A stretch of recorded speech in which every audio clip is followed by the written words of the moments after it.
Hello, my name's Ian Grant, a member of the team at UE Philosophy, and I'm going to talk to you about what philosophy is.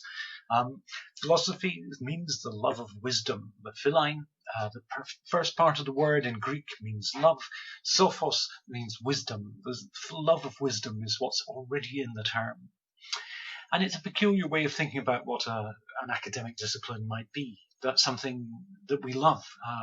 We love, for example, music. We love the arts. We love people. We love all sorts of aspects of our existence. But an academic discipline seems not to be one of those things. Perhaps that's because philosophy is not just an academic discipline. As Aristotle says right at the very first line of his book, The Metaphysics, all humans by nature desire to know. In other words, it isn't merely just those humans who go into philosophy courses, or indeed those humans who go into any courses whatsoever, who wish to know.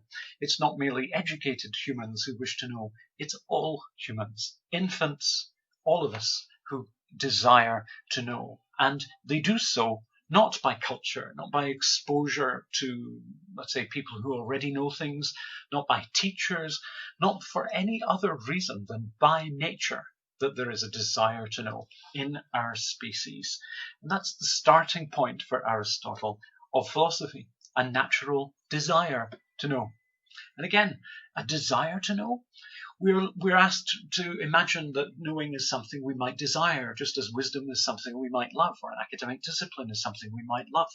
That's a peculiar request. Why would we desire to know something? And indeed, why would we desire to know not something in particular, but desire to know at all? Notice the phrasing, all humans by nature desire to know, full stop. It's not all humans by nature desire to know, for instance, chemistry or how to bet on the races successfully. It's not some particular piece of practical knowledge that's being sought by all humans by nature. It's rather the desire to know anything whatever, or indeed everything that there is to know, is human by nature. We have it in us, much as a program lies in a computer. But the question is, what stimulates it? I really want to start with Plato, as most good philosophy stories do. Plato is Aristotle's teacher. Aristotle afterwards went off to become the tutor to Alexander the Great, who conquered most of the known world while Aristotle was teaching in metaphysics. Plato, however, thinks that it is wonder that activates, so to speak, the program that knowing is, or activates the desire to know that is in us. He has in mind something like this. We've, I think, often been in a circumstance where something strange will strike you, something very odd will strike you about something very familiar. You'll notice, for example, an insect flying through a window, and perhaps this insect is larger than usual, or perhaps it's moving in a very particular or deliberate way, and all of a sudden you're struck by the sheer extraordinary character of you being at the window at the same time the insect flies through it. The coincidence of it, the strangeness of a world wherein it's possible that there are small animals that can fly into artificial environments built by other animals for their own protection. Why, in other words, would an insect want that apart from anything else? Why does this creature fly into your room? Moreover, that creature need not exist, nor, in fact, need we exist. So the creature that flies into your room not only accidentally flies in, but is itself accidental in the strict sense. That is to say, there is no necessity to the existence of that insect. It's important, yes. It figures in a food chain. It conducts various ecological functions that are important. However, there's nothing necessary in its existence. That is to say, there might be a nature wherein no such creature exists. And the same, of course, is true not only of insects, but also of ourselves. We who notice this insect accidentally floating through our window might also consider our own accidental nature, the lack of necessity lying at the base of our own existence. And to that extent, the situation of an insect flying through the window of my building is a cause of wonder, according to Plato. Plato wonders why there are things at all rather than nothing.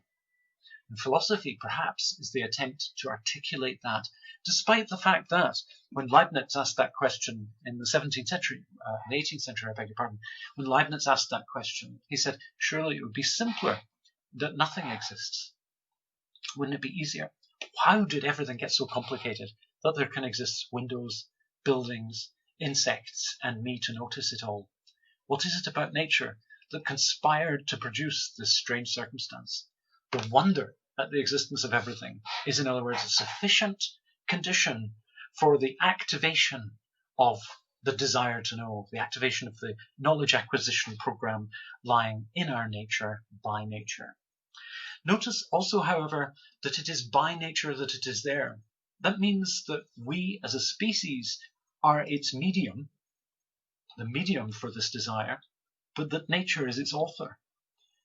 Notice also that nature, in the example I've been using, the bee flying through the window, the insect flying through the window, prompts that same wonder or activates the nature that is in us as that desire to know. So outside nature activates the nature in us, prompting a desire to know that is nature's desire to know itself. But it doesn't stop there. The things that the desire to know might desire to know aren't limited by natural facts. They also include artificial facts, cultural facts, things like sports headlines, like artworks, like the names of the planets in the solar system. All sorts of entities, mythological entities, fictional entities, cultural entities, all of these play a role in the desire to know, in triggering the desire to know. So by means of this desire to know in one part of itself, nature prompts itself to know more than the nature that prompted that desire in the first place. Okay? And that's an interesting spiral of thought. And if you can follow the form of that, follow the form of the thought, nature produces by nature a desire to know that knows more than the nature that spawned that desire in the first place. If you can see that form or the spiral, then you're thinking about the logic, the articulation of that particular thought by means of a particular set of relations between the parts of it. That is logic, or the structure, the bones, if you like, of the organism of our thinking. Anyway, that's the desire to know in us by nature, activated by nature, to go beyond nature. Perhaps that gives a sense of what Aristotle means in a book called The Metaphysics, by starting it that with the claim that all humans by nature desire to know. But it's not merely ancient philosophers who desire to know, nor do they universally agree with the Platonic or Aristotelian accounts of what that is and how it's stimulated. What we see in front of us is an image of Robert Brandom. You can tell by his beard that although he's not quite as old as Plato and Aristotle, he's been around a while. You do not acquire such elaborate facial hair overnight. That is something that takes a while to appear. I think, in fact, recently he's shaved it, so he doesn't look quite like this any longer. Robert Brandom is a contemporary American philosopher. He works in the University of Pittsburgh. He's reading there Hegel's book, The Phenomenology of Spirit, Phänomenologie des Geistes, and about it, he has just written this book. You can see that's the spine there. If you look at it, it's enormous. It's called The Spirit of Trust, and by God, you'd need trust if you're going to wade into a book of this scale. You'd need to trust that it was going to be worthwhile. Happily, Robert Brandom is an inventive and ingenious philosopher who thinks that it is the task of philosophy not merely to articulate the wonder of existence, but also to supply reasons for things, to make explicit the reasons for any claim I might make. I make claims in all sorts of ways. So, for example, I claim I know what the weather is doing. I claim I know what is right or wrong. I claim I know what time is. I claim I know all sorts of things. But if I'm to make these claims stick, if I'm to make them believable, I have to supply, he says, reasons. I have to make explicit my reasons for holding them. And insofar as I do that, I'm engaged in an immediately social act. In other words, you don't do this if you're the only person in existence.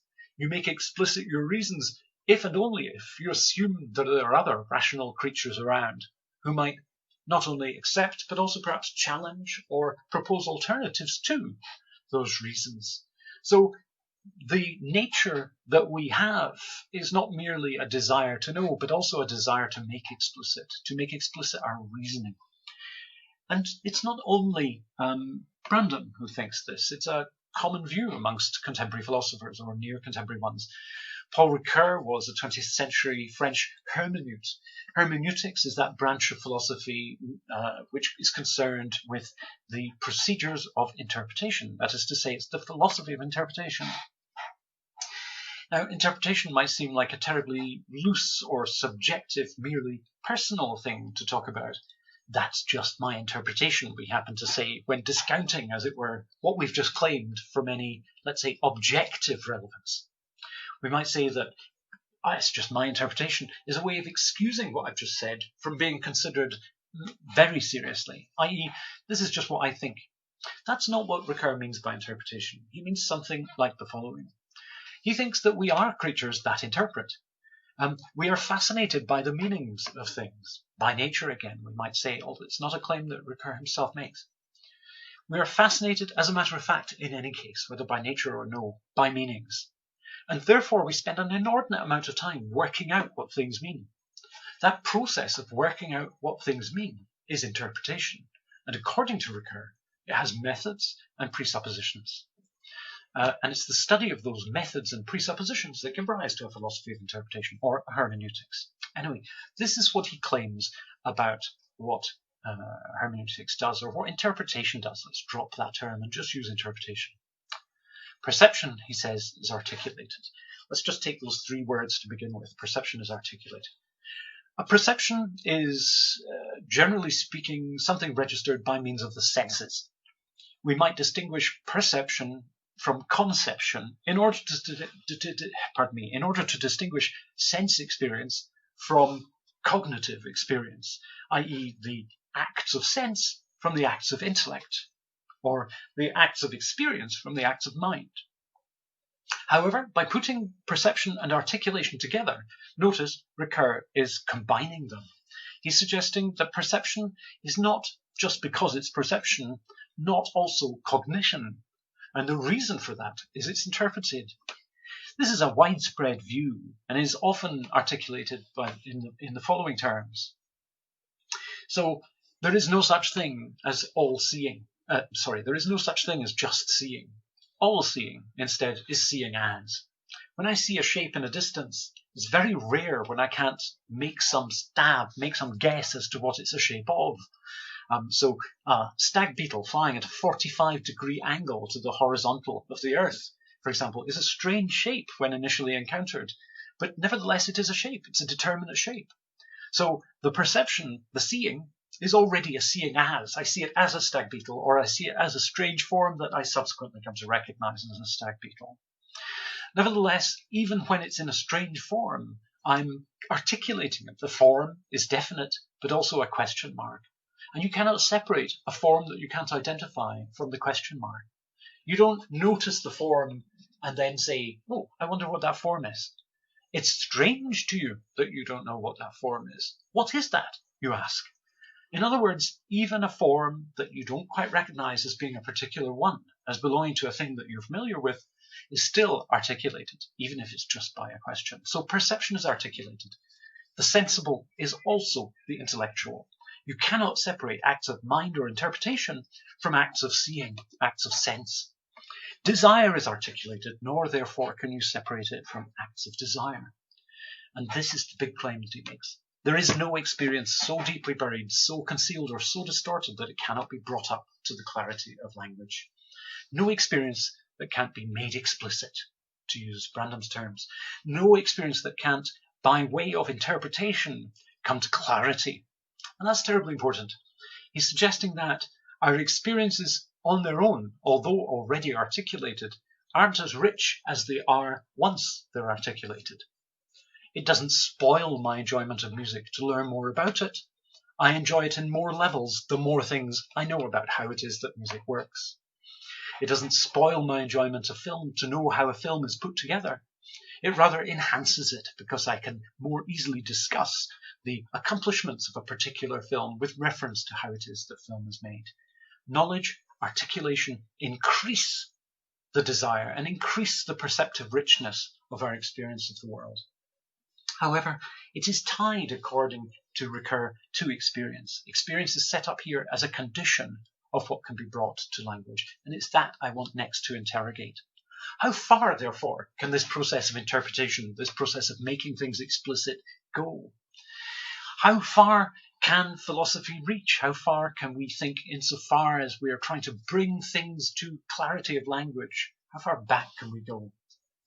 Many things that we can articulate, many experiences that we have, are things that are difficult to articulate, but as Ricoeur says, they can, with work, be brought to mind. Think of how psychoanalysis works. Think of how therapy works. It brings things to light that otherwise I wouldn't have realized. I have realized more insofar as I undertake therapy. So we can see how that model works, the model of interpretation Ricoeur offers. We can see how it works with respect to, let's say, psychological phenomena. But it's harder to see how it works with respect, let's say, to natural phenomena. Consider the following, therefore. I have experience of all the things that I witnessed during the course of my life, but my life is a terribly short span of time when compared with that of the cosmos in general. Yet the cosmos, too, as caused Plato much wonder, came into existence at a certain point. So I can articulate that coming into existence of the cosmos, but I cannot experience it. Is this therefore an interpretation or an hypothesis? In other words, can I make something explicit that I did not experience? There might be a way of solving this question. There might be a way of saying, okay, well, perhaps I could build a time machine and I could go all the way back to the beginning of time, and I could take with me in this time machine a camera and take a photograph of the beginning of time. What then have I photographed? Have I photographed the beginning of time, or have I not photographed the beginning of time? Well, the first beginning of time was a beginning of time where there was not a me there, and there certainly was not a camera there. So the beginning of time predates, quite clearly, the invention of cameras, time travel equipment, and me.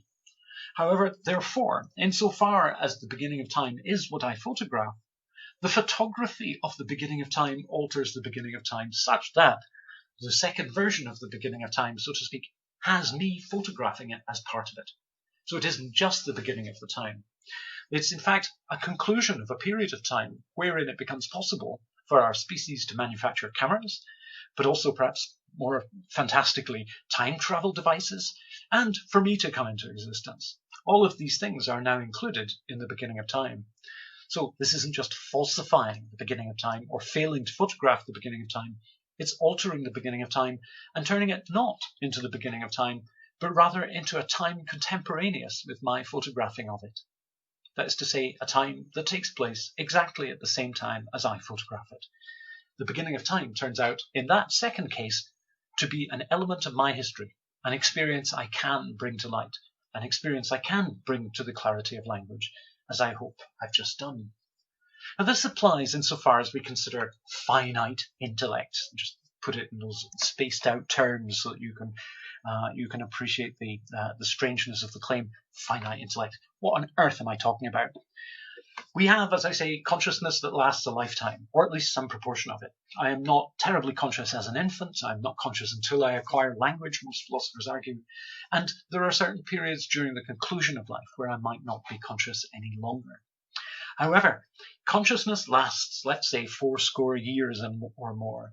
Consciousness is a finite amount, has a finite amount of time to run. However, is this necessary, or is it mere fact? We can easily imagine species that live longer. We might imagine, for example, a species that lives not for 100 years roughly, but for 1,000 years roughly. We might imagine indeed that the increasing lengthening of a lifespan will reach a conclusion at a certain point where practical immortality becomes available. This is all imaginable. I'm not saying it will happen, nor that it won't. I'm merely saying it's imaginable. Why? Because we're extending the lifespan all the time. A consciousness that extended across that lifespan could be said to be long-lasting, certainly, but it wouldn't be absolute. What do I mean by absolute intellect? An absolute intellect is an hypothesis that Hegel, that philosopher whom Brandon was pictured reading, as we saw earlier, in the terms that he called absolute spirit. And the key word here is absolute. Absolute here means unconditioned, that is, not having conditions. It is not, in other words, as a spirit or as a mind, as a translation of the German word Geist, and indifferently spirit or mind. It has no conditions. It's not conditioned by time or by space. So, in other words, for absolute spirit, it is conscious of any event that occurs at any point in the history of time or at any point in the cosmos that develops during it. Okay? So any point in space and time. Physicists too have such hypotheses. It's not just perhaps religiously minded philosophers such as Hegel. Think of Maxwell's demon, for instance, a demon that knows all the positions of all the atoms at every point in time and space, so that, in other words, every event in nature can be calculated as part of the consciousness of that demon. So it's the same kind of thought. For such an absolute spirit, the creation of time becomes not, as it were, an event that predates it, but an event that is a diary entry for it. Absolute Spirit's diary records on a particular day or a particular time, perhaps 2 p.m. on a Sunday, a particular time, the beginning of all things. Bizarre thought. But it's a possibility. And I'm not saying it's a necessary possibility, merely an hypothesis, a possible hypothesis. We can think this. It's nothing inherently contradictory about it. Therefore, it's possible for an absolute spirit or absolute mind or a Maxwell's demon to realize the position of all things in space and time, regardless of when. Perhaps, therefore, in that case, Ricoeur's account of interpretation covering all possible experience would map directly onto all of nature. However, here we have confronted a very unfamiliar thought. And perhaps this is best a good reflection of what it is that philosophy does. It takes something familiar, makes it unfamiliar, in order to provide a systematic and historical articulation of what it was that was familiar but no longer is. Let's look at an example.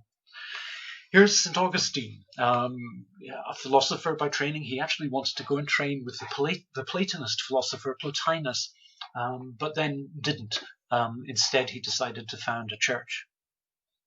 This is him from his book Confessions, book 11, chapter 14. What then is time? I know well enough what it is, provided that nobody asks me. Okay, what's the problem here? Augustine is talking about something he's familiar with. I know well enough. Time, and we share his view. We all know what time is in this sense. We're all familiar with it. No one's puzzled by it. We know exactly that it's 12 o'clock, therefore I probably want to eat something, or it's 5 o'clock, therefore I probably want to leave work, or what have you. We all know what time is insofar as it inflects our practical lives, our practical existences, our engagements with others. But asked to explain what it is that time is itself, all of a sudden that thing I know well enough or I'm familiar with, I don't know any longer. And this is precisely Augustine's point. Philosophy, recall, makes familiar things unfamiliar in order to provide an explanation. So Augustine's account here serves as a preface to philosophy, not as a conclusion to it. This is not Augustine cynically discarding, as it were, the pointless reflections of the philosopher. It's Augustine indicating that just because something is familiar doesn't mean we know well enough what it is. And that thought was articulated many centuries later by Hegel. Again with Hegel. What is it with this guy? He crops up all over the place. This is the book Phenomenology of Spirit that Brandon was reading in the slide earlier. And this is what he says in paragraph 31 of that book. The familiar, just because it is familiar, is not cognitively understood. In other words, knowledge is unemployed in the familiar. We have no understanding, no appreciation, no intellectual grasp of what it is that we are familiar with, precisely when we are merely familiar with it. In other words, every aspect of our existences that we consider ourselves familiar with is merely something we do not know. In order to come to know it, in order to exercise that desire that perhaps we have by nature, or perhaps it is philosophy's mission to stimulate endlessly by making things explicit, the more that desire will become apparent, the more it will be articulated, and the more unfamiliar the familiar gets. The world that we make by articulating it may not resemble the world that we started from, but it will be one that achieves significant alternative form in the philosophies of it that we form. And if Aristotle's right, this is what we do by nature. It's how we fulfill what it is that our species' destiny is, namely, to know. I hope you found this stimulating, and I hope there are some questions, for example, what is time, that you might want to consider amongst yourselves. Careful, however, what you ask, because it may well turn into a dissertation in your third year. Thank you for paying attention. I hope to meet you when such time arises, as we do not require the mediation of a screen. Take care. Bye-bye.